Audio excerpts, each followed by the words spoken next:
ఇవాళ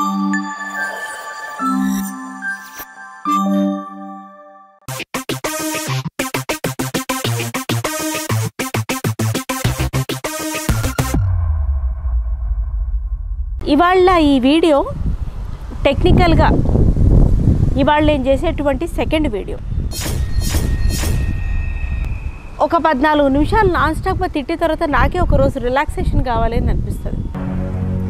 పని లేకుండా పొద్దుగూకుల పక్కన వాళ్ళ మీద పడి ఏడుస్తారేంట్రా మీ మొహాలు మండ. ఈ చుట్టాలకి చట్టాలు ఉండవా? ఈ పని లేకుండా పక్కన వాళ్ళ మీద పడిపోయి ఏడ్చే వాళ్ళకి ఎటువంటి రూల్స్ అండ్ రెగ్యులేషన్స్ ఏడవవా? చట్టాలు పెట్టాలి. అనవసరంగా కామెంట్స్ చేస్తే 10,000 రూపాయల ఫైన్. చుట్టాలమని చెప్పుకొని మన ఒంటి గురించి, ఇంటి గురించి, లైఫ్ స్టైల్ గురించి, మరీ ముఖ్యంగా పిల్లల గురించి, వాళ్ళ అల్లరి గురించి, లేదా వాళ్ళ మందబుద్ధి గురించి, వాళ్ళ చదువు సంధ్యల గురించి, ఎల్కేజీ పిల్లలకైనా వాళ్ళ మార్క్స్ లిస్టు గురించి, వాళ్ళ సుప్రీమసీ గురించి ఇట్లా వాగే వాళ్ళని గడ్డి కూడా పెట్టాలంటే చివరికి ఆ గడ్డి కూడా సిగ్గుపడుతుంది. నేను వాళ్ళ నోటికి వెళ్ళను అని అంటుంది. ఎందుకంటే దానికి కూడా అది పెరుగుతుంటే చేస్తుంటే ఒక పద్ధతి పాడు ఏడుస్తుంది. కానీ ఇలా కాదు, ఇలాంటి వాళ్ళని ఏం చేసినా నో యూస్. చివరి ప్రయత్నంగా ఏదో మాట్లాడే ప్రయత్నం చేస్తున్నాను అంతే. అఫ్కోర్స్ ఈ వీడియో వల్ల ఎంత షేర్స్ వస్తాయి, ఎన్ని వ్యూస్ వస్తాయని పక్కన పడితే ఎంత యూజ్ వస్తుంది తెలియదు, కానీ మాట్లాడుతున్నా. ఫోన్లు చేస్తారు, ఎలా ఉన్నావు అని అడుగుతారు. ఎందుకు? ఊరికే అడగడం కోసం. హలో లాగా ఎలా ఉన్నావు అని ఊరికే అడగడం కోసం అడుగుతారు అంతే. ఎలా ఉన్నామో అవసరం లేదు, ఎందుకున్నామో అవసరం లేదు, ఎందుకు బాధపడుతున్నామో అవసరం లేదు, ఎలా కష్టపడుతున్నామో అవసరం లేదు, మన సావులు మనం ఎలా చస్తున్నామో అవసరం లేదు, మన ఫైనాన్సెస్ అవసరం లేదు, మన కష్ట నష్టాలు అవసరం లేదు, ఏది అవసరం లేదు. వాళ్ళకి చెప్తానే ఉంటారు, చెప్తానే ఉంటారు, చెప్తానే ఉంటారు. పలానా ఇంట్లో అలా అట కదా, వీళ్ళు ఇలా చేశారు కదా, వాళ్ళు అలా అన్నారు తెలుసా, వీళ్ళు ఇలా మంచివాళ్ళు కాదు, వాళ్ళు అలా, వీళ్ళు ఇలా, వాళ్ళు నీ మీద చాడీలు చెప్తారు. వాళ్ళ క్యారెక్టర్, అసలు ఇంత పెద్ద పదం అండి క్యారెక్టర్. క్యారెక్టర్ని డిఫైన్ చేయడం సాధ్యమా? రామాయణ మహాభారతాల్లో మహానుభావులుగా ఉన్నటువంటి మహాపురుషులది క్యారెక్టర్ అని అంటారు. మనం క్యారెక్టర్ గురించి మాట్లాడేంత గొప్పవాళ్ళం అసలు. బట్ స్టిల్ ఆ చుట్టాలదో, ఫ్రెండ్స్దో, ఎవరిదిదో ఆ మూమెంట్ అక్కడ ప్రజెంట్ లేని వాళ్ళ గురించి క్యారెక్టర్ మాట్లాడేస్తుంటారు. వాళ్ళ పిల్లల గురించి తెగ గొప్పలు చెప్పేస్తూ ఉంటారు. పక్కన వాళ్ళ పిల్లలు ఏదైనా చిన్నదో పొన్నదో లోపం కనిపించింది అనుకోండి, కనిపిస్తుంది, వాళ్ళ పిల్లల్లో కూడా ఉంటుంది. సంస్కారం ఏంటంటే మనం చెప్పము, వాళ్ళు పొద్దుగూకుల పక్కన వాళ్ళ పిల్లల మీద పడి ఏడుస్తూ ఉంటారు. అంతే తేడా, అంతకుమించి ఇంకెళ్ళి. సరే పిల్లల్లో లోపమే ఉంది, శాపమే అయ్యింది, మా చావులు మేము చేస్తున్నాం కదా, నీకెందుకు? మేమన్నా వచ్చి పెంచి పోషిస్తున్నావా? చూసావా? పోనీ ఒక పూట ఉంచుకొని చూడు, పోని తెలుస్తుంది నీకు పెంపకం అంటే ఏంటి, ఎంత కష్టం పిల్లల్ని పెంచడం, డిఫికల్ట్ కిడ్స్ని పెంచడం అనేది ఎంత కష్టం తెలుస్తుంది. అంటే నేను పబ్లిక్ ఏరియాలో కూర్చున్నాను, అందుకే ఇట్లాంటివి వస్తూ పోతూ ఉంటాయి. మీరు కలర్స్ లాగా ఫీల్ అయ్యి భావించండి అంతే. సింగిల్ కలర్ వేసుకున్నా కదా, 10 కలర్స్ వస్తే హ్యాపీగా ఉంటుంది అంతే. అట్లా పిల్లల గురించి మాట్లాడతారు. మీ ఆయన ఇట్లా కదా, మీ ఆవిడ ఇట్లా కదా, అయ్యో మీ ఆయనకు కొంచెం చెప్పు, అన్ని లక్షణాలు బాగానే ఉన్నాయి కానీ ఇలా కదా, అమ్మో ఎలా భరిస్తున్నావో. నువ్వు భరించావు, వారం రోజులు తెలిసి వస్తుంది, భరిస్తావా? చెప్పు. చాలామంది అంటారు మా పిల్లల్ని, మీ పిల్లలండి అంటే ఒక వారం రోజులు ఉంచుకొని చూసుకోండి. హస్బెండ్ అన్నారేంటి అని జోక్ కూడా వచ్చినప్పుడు ఎప్పుడు. పోనీ ఉంచుకొని చూడండి మీరు ఓ 10 రోజులు, ఎలా భరిస్తున్నారు ఏంటో. అబ్బా నీ కష్టం, అబ్బా ఇంత కష్టంలో ఎలా ఉంటా, అయితే నేనైతేనా, ఇంత దరిద్రంలో ఎలా ఉంటున్నా, అయితే నేనైతేనా. అసలు ఎందుకు వాగుతావు, ఎందుకు కంపేర్ చేస్తావు, ఎందుకు చెప్తావు? హైట్ గురించి, వెయిట్ గురించి, హలో ఒకరో ఇద్దరో పిల్లల గురించి, సంసార జీవితాల గురించి, స్తోమతల గురించి, ఆర్థిక స్థితిగతుల గురించి. ఓ 10 పెళ్ళిళ్ళకి వెళ్తాం, 10 నెక్లెస్లు ఉండవు కదా. ఇప్పటి బంగారం రేట్లో ఉన్నాయని చెప్తే ఫస్ట్ నీ ప్రాణం మీదకే వస్తుంది. ఏదో ఒకటో రెండో రిపీట్ చేస్తాం నగలు. అయ్యో మళ్ళీ ఏం కొత్తవి కొనుక్కోలేదా, నేను మొన్ననే కొనుక్కున్నా, నీ దగ్గర ఉందేమో అంత సంపాదన, మా దగ్గర లేదు. అయితే ఏంటి ఇప్పుడు? ఒక సంపాదన, బట్టలు, కారు, స్టేటస్లు, ఏడాదికి మారిపోయే అప్గ్రేడ్ అయిపోయే ఈ ఫోన్లు, ఇవి డిఫైన్ చేస్తాయా ఒక పర్సన్ క్యారెక్టర్ని?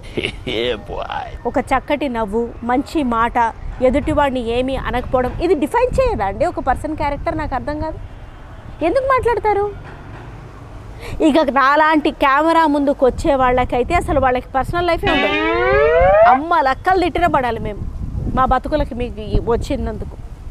ఇదే పని తెలిసి ఇదే ఫీల్డ్లో ఉంది, ఇలాగే ఎంటర్టైన్ చేయాలని మేము డిసైడ్ చేసుకున్నందుకు, దీని మీదే మా జీవనాధారం ఉండాలి అని మేము నిర్ణయించుకున్నందుకు, మీ బొందలకి మీరు ఏదన్నా ఏం కామెంట్లు పెట్టినా మేము పడాలి.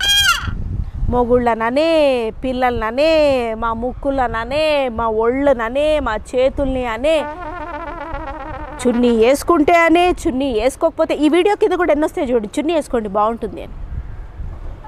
బట్టలు వేసుకున్నా కదా, సంతోషించవచ్చు కదా. ఎలర్జీస్ ఉంటాయేమో, ఆ ఎండకి ఆ వేడి తాపానికి విసుగోటం ఉంటుందేమో, ఎందుకు ఆలోచించి చావరు? ఏంటి అసలు? కింద వాకింగ్కి కూడా తిరుగుతుంటారా, ఓ 2-4 వాకింగ్ చేస్తుంటారు. ఇంకోళ్ళు ఏమైనా బట్టలు అటు ఇటుగా వేసుకున్నా, చాలా తక్కువ వేసుకున్నా పొదుపుగా ఆలోచించి, చాలా ఎక్కువ వేసుకున్నా కప్పుకోవాలనే ఉద్దేశంతో, రెండు ప్రాబ్లమే. అది చూడు, వాడు చూడు, అసలు బట్టలేదు. ఎందుకు చూస్తున్నావు నువ్వు? ఎందుకు చూస్తున్నావు? ఇన్ని యాంగిల్స్ ఉండగా అదే యాంగిల్లో ఎందుకు చూస్తున్నావు నువ్వు? సరే వాళ్ళకి బుద్ధి లేదు భయ్, ఓకే, ఒక నిమిషం ఒప్పుకుందాం. వాడి శరీరం మరి ఎందుకు చూస్తున్నావు? వాడి కర్మనో దాన్ని వదిలేయచ్చు కదా. నువ్వు చేతనైతే నువ్వు మార్చుకోవచ్చు కదా. చాలా అసహ్యంగా అధ్వాన్నంగా పిల్లల్ని పెంచిన వాళ్ళు కూడా మన పిల్లల గురించి, పెంపకాల గురించి ఎంత గొప్పగా నర్చరిస్తూ పిల్లల్ని పెంచాలి అన్న విషయం గురించి చాలా డెప్త్గా లెక్చర్లు ఇస్తూ ఉంటారు. వాళ్ళు ఒకటి కూడా పాటించరు. నీతులు చెప్పడానికే కదా, పాటియాలంటే శరీరం లేపి కదపాలి. అబ్బో ఎంత స్ట్రెస్ ఈ శరీరానికి.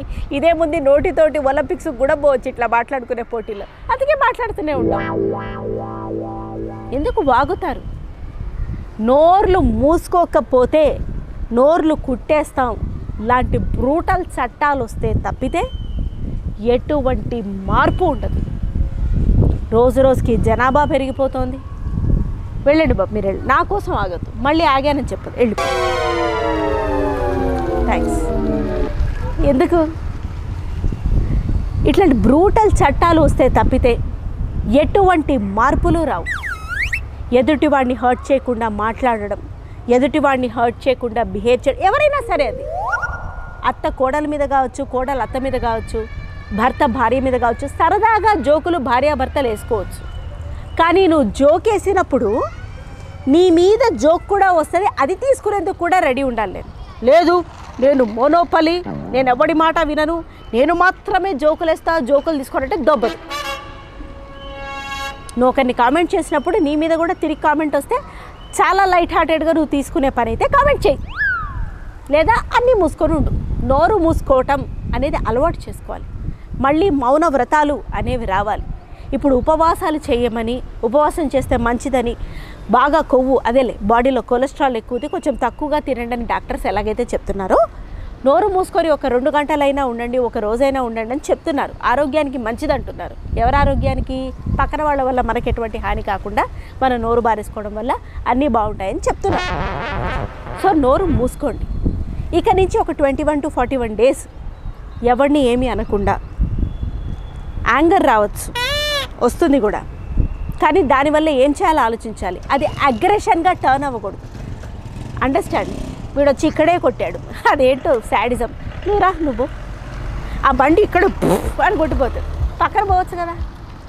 ఇవి కూడా అంటే నేను ఎపిసోడ్కి బాగా రిచ్గా ఉండడానికి కార్లు అవి రెంట్కి మాట్లాడుకొని తిప్పుతున్నాం అనుకోండి. కాసి యాంగర్కి, అగ్రెషన్కి అన్నిటికీ తేడా ఉండాలి. యాంగర్ రావచ్చు, కానీ ఆ యాంగర్ని నువ్వు రైట్ వేలో పెట్టాలి. కోప్పడటం, అరిచేయటం, రోజంతా కూర్చొని అనర్గళంగా ఒక టాపిక్ మీద వాగి వాగి వాగి అలసిపోయి తిరిగి పడుకోవడం, ఇవన్నీ మనుషుల లక్షణాలు అయితే కావు. మీకు ఇష్టం వచ్చిన జంతువు పేరు పెట్టుకోవచ్చు. చేతనైతే కామ్గా ఉండండి. ఒకరినొక మాట అనకుండా ఉండండి. ఒకవేళ ఏదైనా ఫీడ్బ్యాక్ ఇచ్చినా ఒక కన్స్ట్రక్టివ్ ఫీడ్బ్యాక్, ఇది నా ఒపీనియను, నేను ఇలా చెప్తున్నాను, దయచేసి ఏమీ అనుకోకు అని చెప్పేందుకు ట్రై చేయి. అలా చెప్పినప్పుడు టైము, ప్లేసు, నీ స్టేట్ ఆఫ్ మైండ్, వాళ్ళ స్టేట్ ఆఫ్ మైండ్ కూడా అనాలిసిస్ చేసి చెప్పాలి. అనిపించినవన్నీ నేను చెప్పేస్తాను, నేను చాలా స్ట్రైట్ ఫార్వర్డ్ అంటారు చాలామంది. ఒకప్పుడు నేను కూడా అన్నా, కానీ చాలా తప్పు. పక్కనవాడి మెంటల్ స్టేట్ ఆఫ్ మైండ్, వాళ్ళు ఏం గోత్రు అవుతున్నారు తెలియదు ఎవరికి. వాళ్ళ బాధకి ఎందుకు ఇంకా కారణమవుతావు. అందుకే ఆలోచించు. నోరు విప్పే ముందు ఆలోచించు, ఏదైనా చెప్పే ముందు ఆలోచించు. నీకు చెప్పాలన్న అత్యుత్సాహం ఉండొచ్చుగాక, ఆలోచించు. నీకు అనిపించిన ప్రతిదీ నిజం కాకపోవచ్చు, సో చెప్పే ముందు ఆలోచించు. కన్సిడర్ చెయ్యి. పక్కనవాడికి కూడా ఎమోషన్స్ ఉంటాయని కన్సిడర్ చెయ్యి. హ్యూమన్ ఎమోషన్స్ అనేవి ఒకటి తగలబడతాయని కన్సిడర్ చెయ్యి.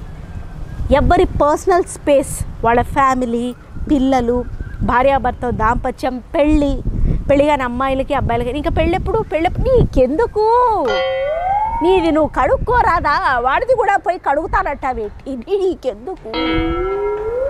వాళ్ళ బిల్లులు కట్టలేనప్పుడు, వాళ్ళ పిల్లల్ని నువ్వు కనిపెట్టలేనప్పుడు, వాళ్ళకు ఒక ముద్ద అన్నం పెట్టలేనప్పుడు వాళ్ళు పెళ్లి చేసుకుంటే ఎందుకు, సంసారం చేసుకుంటే ఎందుకు, నీకెందుకు. వాళ్ళు ఏం జాబ్ చేస్తే నీకెందుకు. వాళ్ళు పుసుక్కని చెప్పారనుకో, డెసిగ్నేషన్ అండ్ కంపెనీ గుర్తుపెట్టుకుంటావు నువ్వు. వాళ్ళ పిల్లలు ఏ స్కూల్ చదివితే నీకెందుకు. ఎందుకు. ఒక ప్రశ్న అడిగే ముందు ఎందుకు అని నిన్ను నువ్వు ఆలోచించుకుంటే నాకు తెలిసి చాలా కన్స్ట్రక్టివ్ సైలెన్స్ వస్తుంది అందరి జీవితాల్లో. సో ఇక నుంచి అయినా నువ్వు వాళ్ళకి చుట్టమే అవ్వచ్చు, ఫ్యామిలీ మెంబరే అవ్వచ్చు, ఆఫీస్ కొలీగే అవ్వచ్చు, ఫ్రెండే అవ్వచ్చు, మరీ ముఖ్యంగా నెయిబరే అవ్వచ్చు, ఎవరైనా అవ్వచ్చు. ఏదైనా అడగాలన్నా, కమెంట్ చెయ్యాలన్నా, చెప్పాలన్నా 1000 సార్లు ఆలోచించు. మరీ ఉండలేను, నాకు అసలు సుస్సు ఆగట్లేదంటే బాగా ఆలోచించి నా ఒపీనియన్ ఇది అని చెప్పు. అది కూడా ప్రాణం పోతుందన్న పరిస్థితి వస్తే పక్కనవాడికి, నువ్వు చెప్పకపోతే వాడి జీవితంలో చాలా నష్టం వస్తుందని అనుకుంటే చెప్పు. అడిగితే ఇచ్చేది సలహా, అడగకుండా చెప్పేది వాగుడు. ఆల్రెడీ నేను వాగుతున్నాను కదా మీ బిహాఫ్, మళ్ళీ మీరు కూడా ఎందుకు చేయటం. అందుకే ఈ వీడియో మీ లైఫ్లో ఇలా అనవసరంగా వాగేవాళ్ళు ఎవరైనా ఉంటే వాళ్ళకి షేర్ చేయండి. ఊరికే షేర్ చేసేయండి, మళ్ళీ నీ గురించి అని చెప్పకండి. మీరు ప్రాబ్లమ్స్ క్రియేట్ చేసుకొని నన్ను బ్లేమ్ చేయొద్దు ప్లీజ్. షేర్ చేయండి. కంటెంట్ నచ్చింది అని అంటే లైక్ చేయండి. కామెంట్స్ ఎలాగో పెడతారు మీరు, కుదిరితే కాంప్లిమెంట్స్ కూడా ఇవ్వండి. సబ్స్క్రైబ్ కూడా చేయండి. Thank you.